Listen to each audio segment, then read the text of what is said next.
Hey guys, do you know what hour it is? It's time for Warrior Woodshop.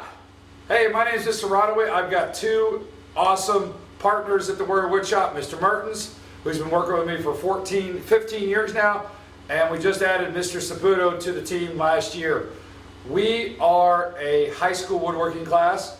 Our primary focus is on the students in the class. We're hoping some of you out there in YouTube land can get something from our videos, because one of the biggest things that the adults in the building, the parents when they come in for parent-teacher conferences say, I wish I could have taken more shop classes.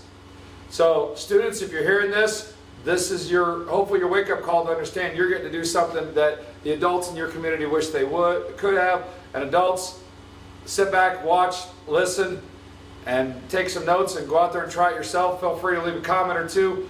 We usually do reply back with answers. So a lot of the projects, we try to put a link to the plans. So help us out, support us, make a donation to the Fox High School Club if you can.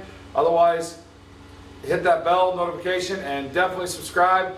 Now all I have to say is, go out and make some sawdust.